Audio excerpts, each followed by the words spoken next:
heavyweight boxing today? Heavyweight boxing fans, what's the deal?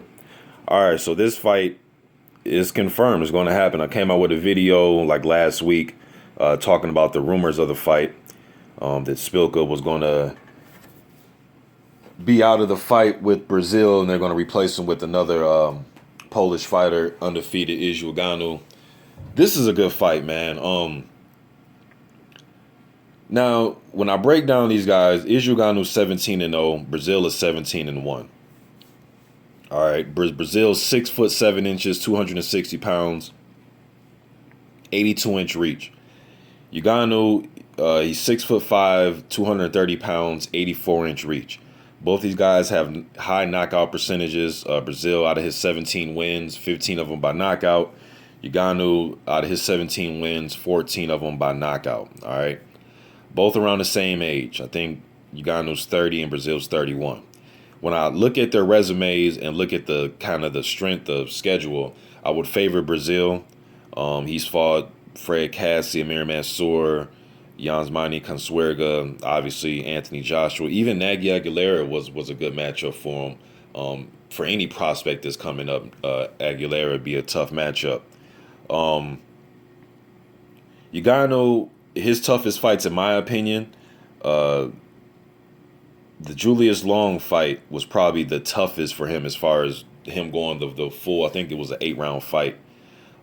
This fight between Ugonoh and Breazeale scheduled for 10, but Ugonoh went the full distance with Long. Long's a huge fighter, 7'1", 290 pounds with like a 90-inch reach.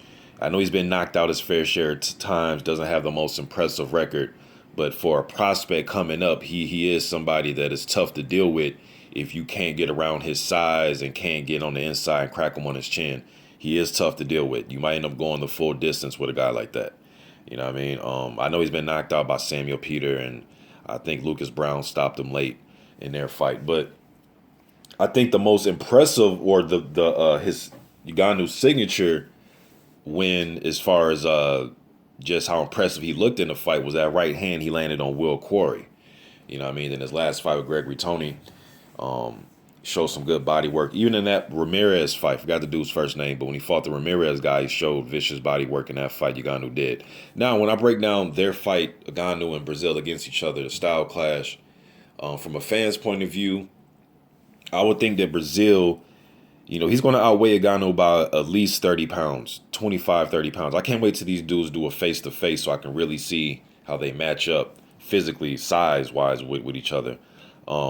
But I think Breazeale's going to have to make it into a dog fight. He's going to have to use his weight, use his jab, and try to smother Ugonoh. Try to make it physical. Try to get him against the ropes. Some of Breazeale, his best punch to me is his right hand is good punch. That uppercut, the uppercut he was landing against Aguilera in that fight, he gets good leverage on it. I like that uppercut that he throws, man. Good uppercut. That right uppercut is a good uppercut. Ugonoh, he can land some good body work. To me, he's one of the, at least from the competition that he's fought when I'm just watching him, as far as tall heavyweights, he goes to the body very well. Good hooks to the body, sets it up with his jab. I think Ugonoh has more snap on his punches. When I watch him box, he looks more fluid as a fighter. I know he started his career at cruiserweight. I think it was 2010. He came over from kickboxing. So this dude is, he has experience in combat sports, but I know he took up Dancing with the Stars out in Poland to help his footwork. I like his footwork. I like that he can fight on the move. And I love when he triples and doubles up that jab.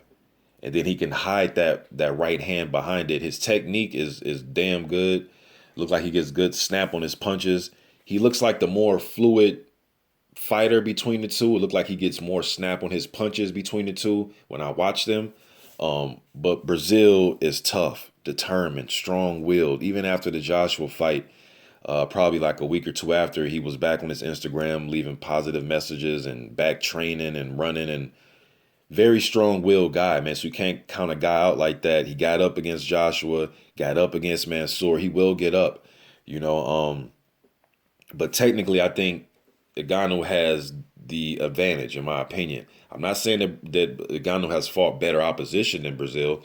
I'm not saying that at all because I think Breazeale has fought the better opposition, but I think Ugano's jab is a little bit better than his. It just seems more quicker. It seems like he can use his jab fighting off his back foot, coming forward.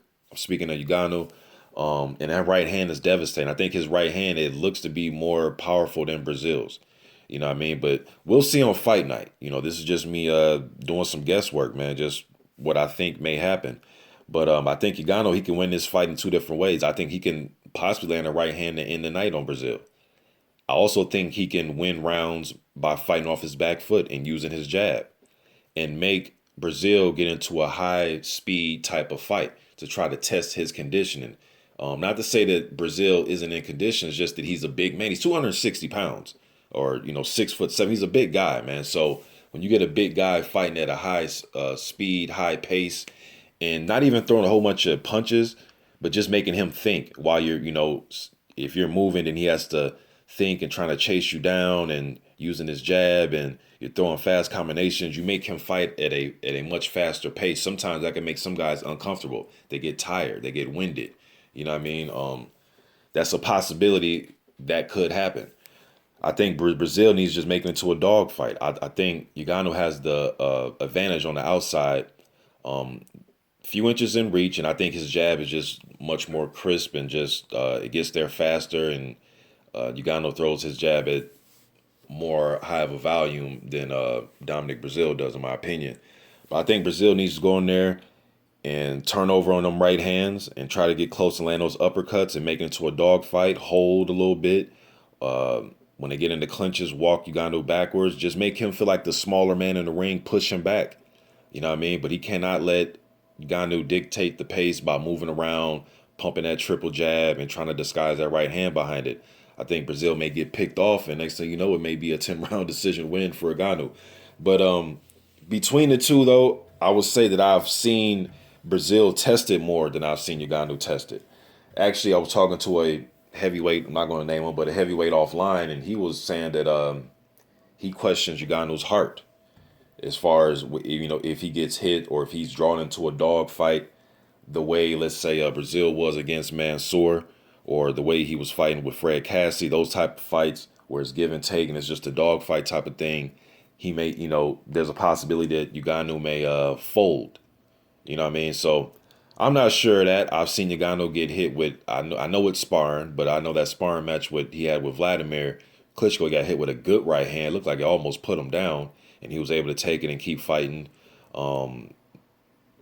Kevin Barry's had nothing but good things to say about him. Obviously, it's his trainer, but I don't think Barry will waste his time with Ugano if he didn't see anything there, especially when you have Joseph Parker right now, who holds the title, and he's one of the faces of the heavyweight division. So obviously, Barry sees something in this kid. And, he sparred a lot of rounds, got a lot of work in with Joseph Parker and all the guys they have in those training camps when they're getting ready for Parker fights or Ugano fights. So it's going to be a damn good fight, man. I'm a lean towards Ugano based off what I see from their styles and what they bring to the table as far as the crisp punching, the legs. And I'm just banking on he's going to be able to take what Breazeale brings to the table as far as his punches. You know what I mean? Anything can happen. I would slightly favor Izu Ugonoh. This is like I can't even say 55-45. More like a,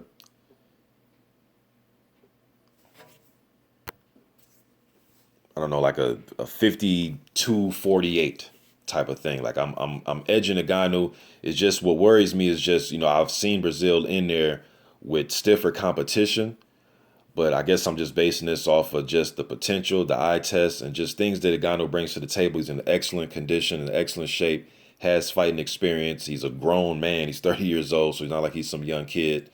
So you guys let me know what you think in the comment section, man. It's a tough fight for me to pick. I know some of you may make your picks a little bit easier, but a guy like Breazeale, man, I don't feel all the way comfortable just doubting him. Now, does this mean that I think Breazeale's going to win the championship? No, but a guy like Ugonoh, this is a winnable fight for him. The Spilka fight, I was favoring Spilka in that one too, but that was still a winnable fight for Dominic Breazeale.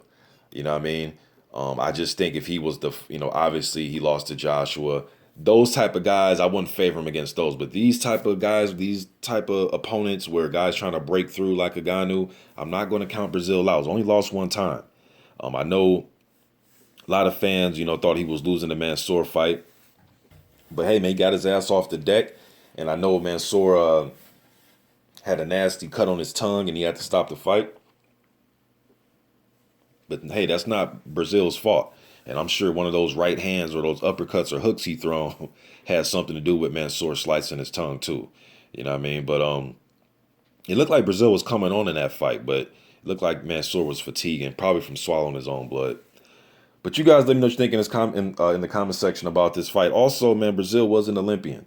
You know what I mean? That's what I'm saying. Is technically flawed as a lot of fans say he is. He does have that will and determination. It's not going to always get you over. But I think this is a winnable fight. But I'm a favorite Izu Ugonoh on this fight. You guys let me know what you think in the comment section. I'm out.